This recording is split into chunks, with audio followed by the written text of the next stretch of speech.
Eh bien salut à tous et à toutes, c'est Wixa et aujourd'hui on se retrouve pour une nouvelle vidéo. Oui, vous voyez enfin ma tête après un bon moment sans me voir. Voilà, je vous présente mon setup avec ce petit côté bleu et rouge. N'hésitez pas à vous abonner à cette chaîne, à lâcher votre plus beau pouce bleu ainsi qu'à activer la petite cloche, hein, ça ferait énormément plaisir. Et aujourd'hui je vais vous présenter la liste des véhicules de Gran Turismo 7. Avant de continuer cette vidéo, n'hésite pas à aller voir dans la description, tout en bas, hein, dans la description, il y a le lien de la chaîne Twitch de Morphe TV. N'hésitez pas à aller y faire un petit tour, ça lui ferait extrêmement plaisir. Donc c'est parti pour la liste de tous les véhicules de Gran Turismo 7. C'est parti.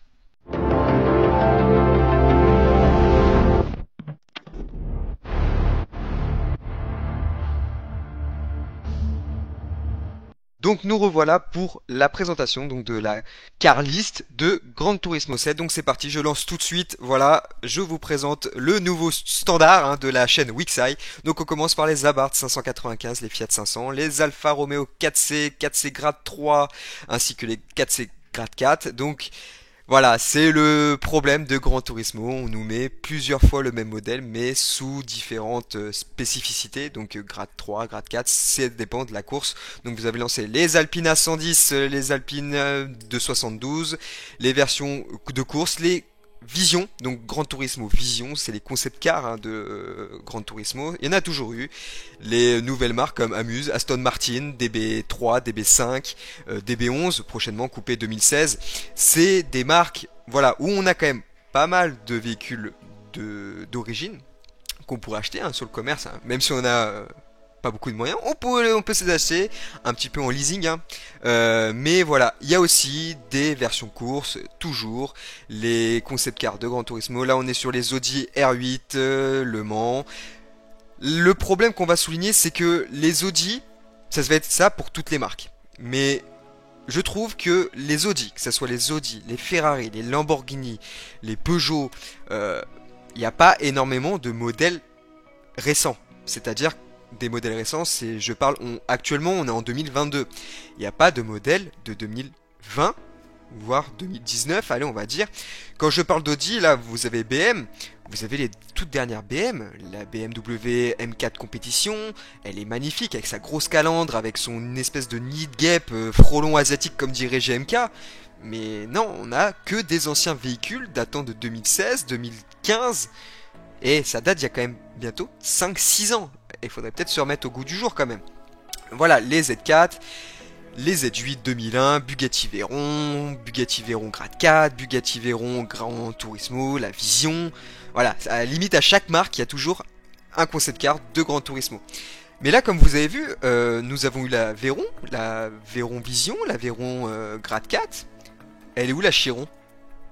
Oh, la Chiron. La Chiron est sortie en 2014 quand même. On est en 2022. Faudrait peut-être la mettre quand même. Les Corvettes. Corvette Grade 4, Corvette Stingray convertible.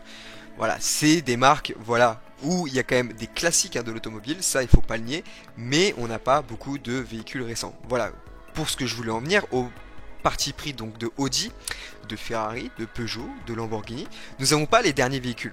Audi, je n'ai pas vu de RS6, C7, même C8, la toute dernière, je la trouve hyper jolie, la C8. Pour Ferrari, nous n'avons pas les...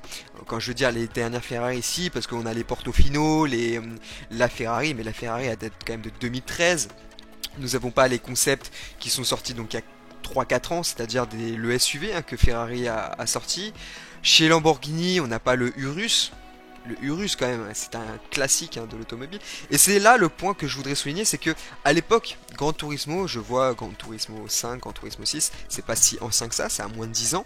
Il y avait 1200 véhicules. 1200 véhicules avec beaucoup, hein, de répliques, hein, identiques, c'est-à-dire suivant la motorisation du véhicule. Vous aviez pas loin de, allez on va dire, au niveau de chez Nissan, on va aller le voir tout de suite après, hein, Nissan, ils ont, on va dire, une trentaine, voire une quarantaine de véhicules. Ok, on se dit 40 véhicules de chez Nissan, ouais, ok. Mais le problème, c'est qu'il y a au moins 4 ou 5 Nissan GTR suivant le grade qu'elle a, c'est-à-dire la version standard, la version Nismo, la version grade 3, la version grade 4. Ouais, non, mais moi, vous m'en mettez une GTR standard, une version Nismo et une version de course. Voilà, déjà, on réduit de 5 à 3, ce qui permettrait de faire plus d'autres véhicules, d'autres marques. Mais bon, voilà, c'est comme ça. Voilà, les Fiat 500 qui font partie de chez Ferrari maintenant. Le Ford F-150 Raptor. Voilà, c'est des classiques, hein, comme je vous ai dit, la Ford GT 2006, la GT de 2017 et limite la plus récente, hein, quand même. Les versions Car Race Spec 2, la grade 3. Gran Turismo, ça a toujours été comme ça, c'est-à-dire ça parlait en grade. Ça dépend de la course que vous allez lancer. Vous avez la grade 3 suivant l'endurance. Voilà, c'est comme ça Gran Turismo. Si vous connaissez pas, voilà, il faut se pencher sur le type de jeu que c'est pas un Forza Motorsport, c'est pas un Forza Horizon, hein, clairement pas. C'est un jeu de simulation grand public. Ça vaut pas un Assetto Corsa. Gran Turismo, c'est fait pour ceux qui aiment la simu, mais pas trop compliqué non plus. C'est-à-dire que à l'époque Forza, quand c'était sorti, Forza Motorsport, le 3, c'était le premier jeu de simulation qui mettait en place le système de rewind, c'est-à-dire de revenir en arrière. C'était un peu à l'époque, les gens ils pestaient un peu là-dessus parce que faire un jeu de simulation avec ce système-là, bah c'est pas foufou. Mais maintenant c'est passé comme une lettre à la poste, hein. C'est-à-dire qu'il y a beaucoup de joueurs qui utilisent ce système de rewind parce que tout le monde n'est pas forcément expert en jeu de simulation, il y a aussi des novices. Et là, Gran Turismo, lui, par contre, il reste sur ce système-là, pas de rewind. Vous loupez un virage, vous vous retrouvez dans le talus. C'est tout. Vous n'avez pas de système de rewind. Le seul truc pour revenir, c'est start et recommencer la course. En ligne, voilà, vous pouvez pas le faire. Vous pouvez pas le faire parce que d'un côté, c'est en ligne, c'est en temps réel. Les Hyundai, une marque vraiment très très appréciée pour ma part, hein, que j'aime beaucoup. Les versions rallye, parce que oui, le rallye est bien entendu encore de la partie.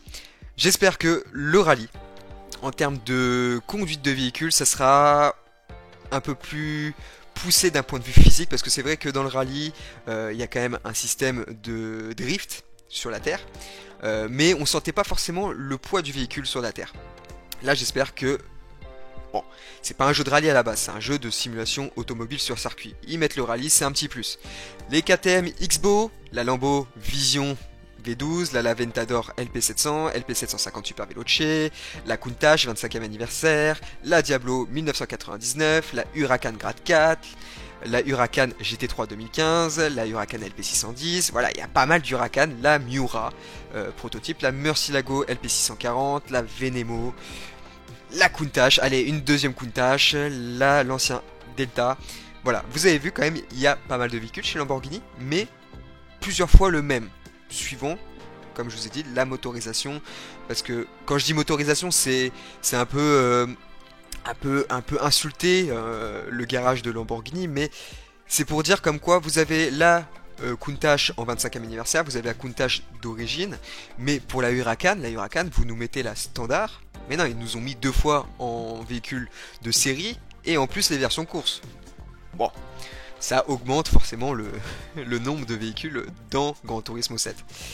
Les Mazda, alors tout ce qui est Mazda, Nissan, Toyota, tout ce qui est marque japonaise, ça a toujours été un peu le fouillis chez Gran Turismo, parce que Gran Turismo c'est quand même un studio, donc Polyphonie Digital, avec son directeur Kazunori Yamauchi. Comme son nom l'indique, c'est un japonais, donc forcément les marques japonaises sont beaucoup plus mises en avant que d'autres marques françaises, enfin européennes, voire même américaines. Américaines, il n'y en a pratiquement pas, on va dire. Ford, il y en a quand même beaucoup moins que chez Nissan. Les McLaren MP4, P1 GTR, la Ultimate Vision. Alors, d'après ce que je vois, les Ultimate Vision, il y a beaucoup de véhicules, on va dire, électriques. Là, vous voyez les Mercedes AMG. Alors, les Mercedes AMG, il n'y en a pas non plus une palanquée. Les GT3 Motorsport 2016, la AMG SLS 2011, GT3 2011, la Mercedes-Benz 300 SL, 300 SL coupé 1954, la 300 SL W194, la A45 AMG. Bon, c'est pas les derniers modèles encore. Les versions Vision, voilà, toujours à chaque marque sa vision.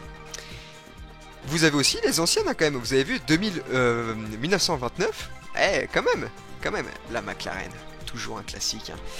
Mais voilà, Gran Turismo, c'est un jeu, moi, que j'ai hâte de tester, de par son côté un peu fan service, hein, parce que toute personne qui a joué à Gran Turismo, qui a commencé sur les premiers, on va dire PlayStation 1, Gran Turismo 1, qui avait mis une claque monumentale à l'époque, avec son système de graphisme en 3D. Pour l'époque, c'était vraiment très très impressionnant. Gran Turismo 2, Gran Turismo 3, Gran Turismo 3 qui a été arrivé sur PlayStation 2, Gran Turismo 4 sur PlayStation 2 aussi, qui était vraiment très très impressionnant avec pas loin de 700 véhicules à sa sortie. Et à l'époque, il n'y avait pas de DLC, il n'y avait pas de connexion internet obligatoire hein, comme maintenant. Gran Turismo 5 qui était un peu attendu depuis de nombreuses années parce qu'à la base il devait sortir en 2007, hein, vraiment à la sortie de la PlayStation 3, mais il est sorti en 2010, donc 3 ans après sa sortie. Et on s'est dit, ben ouais, Gran Turismo 5, on attend vraiment avec impatience. Et ben là, on voit que graphiquement, ben ça vaut pas ce qu'il nous avait montré, c'est-à-dire avec son côté aliasing. Voilà, Gran Turismo 6 juste avant la sortie de la PlayStation 4. Donc dans la période de la PlayStation 4, on a eu que Gran Turismo Sport qui était un spin-off. Donc on était un peu déçu de ne pas avoir de vrai Gran Turismo canonique pour la PlayStation 4. On l'aura sur la PlayStation 5 et j'espère qu'il y aura un Gran Turismo 8. Mais bon, Kazunori Yamauchi, il prend un peu son temps hein, pour sortir des jeux, mais d'un côté, je préfère qu'il le prenne. Les Pagani Zonda, les Peugeot 205 Turbo 16, la 208 GTI, Peugeot 908 HDI, Peugeot L500 hybride, 750, voilà c'est des concepts. Peugeot RCZ, regardez, Peugeot RCZ 2015, grade 3 avec un autre truc, grade 4, et la version Rallycar, 5 RCZ sur le jeu. Mais non, faut pas 5 RCZ sur le jeu quand même. Là vous avez les Plymouth, les Pontiac Firebird, la mythique Firebird, hein, les Porsche, allez, ça c'est toujours un petit kiff de conduire une Porsche sur Gran Turismo ou même sur Forza parce que c'est des véhicules qui sont hyper maniables à conduire. Les 911 RS, SR, la Straversiation, voilà, 911 996 GT3, les Porsche, il y en a quand même une bonne pelletée et en plus diversifiée. Il y en a des diversifiés, les 95, voilà, la Living Concept Car 2013. Ouais, on est en 2022. Voilà. Mais Gran Turismo 7, c'est un jeu que j'attends avec une très très grosse impatience. Parce que voilà, c'est vrai que ça fait un bon moment. Alors je compte pas les Assetto Corsa, les jeux vraiment typés simulation PC. Parce que Assetto Corsa, là-bas, c'est un jeu PC. Gran Turismo, ça fait 5 ans qu'on attend un nouveau Gran Turismo. Forza, Motorsport, pareil. Et c'est bien d'avoir des jeux de grandes licences comme ça, qui sont les porte-étendards hein, de chaque constructeur, c'est-à-dire Microsoft avec son Forza Motorsport et Gran Turismo chez PlayStation. C'est bien d'avoir quand même des jeux qui se prennent au sérieux. Forza Horizon, c'est vraiment un jeu magnifique. Mais voilà, j'aimerais un peu plus de sérieux sur des jeux de voiture. On avait vu les The Crew, ouais. Mais des fois, ça fait du bien de se prendre au sérieux sur des jeux de voiture comme ça. Les Subaru Falcon, Subaru 22B 98, voilà la 99.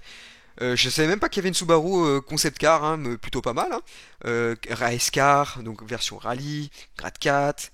Là la Man Time Attack, et type 2014, et pas loin de 4 Subaru, limite identiques d'un point de vue design, sur le même jeu. Les Tesla, on a vu qu'il y avait des Tesla qui étaient sur le jeu, qui étaient déjà présents sur Gran Turismo Sport. Les Toyota, alors là les Toyota, allez-y. Toyota, ça va y aller aussi parce que comme vous avez vu, Nissan et Toyota japonais, forcément, on en donne une bonne palanquée. Corolla, hein, fameuse AE86, Crown, Athlete, Safety Car, voilà, Vision. C'est des voitures, voilà, on a hâte de tester dans le jeu avec son mode solo et son mode multijoueur, son système de d'achat-vente donc par rapport à un marché d'occasion. Ça, on attend vraiment de voir ce que ça va donner, donc le 4 mars 2022 sur PlayStation 5 et PlayStation 4. Et voilà, moi pour ma part, la version PlayStation 5 25e anniversaire est déjà précommandée et c'est vrai que Gran Turismo, c'est un jeu que je vais pouvoir doser et vous proposer en live. Donc si vous ne voulez pas louper ces lives, je t'invite à t'abonner et à lâcher ton plus gros pouce bleu pour la vidéo, ça ferait énormément plaisir, ainsi qu'à activer la petite cloche, ça ferait énormément plaisir aussi. Et en bas dans la description, hein, la chaîne Twitch de Morphe TV qui est toujours disponible. Allez voir sa chaîne, c'est du très très haut niveau comme je vous ai déjà dit. Et je vous dis à la prochaine tout le monde sur des Volkswagen. Ciao ciao.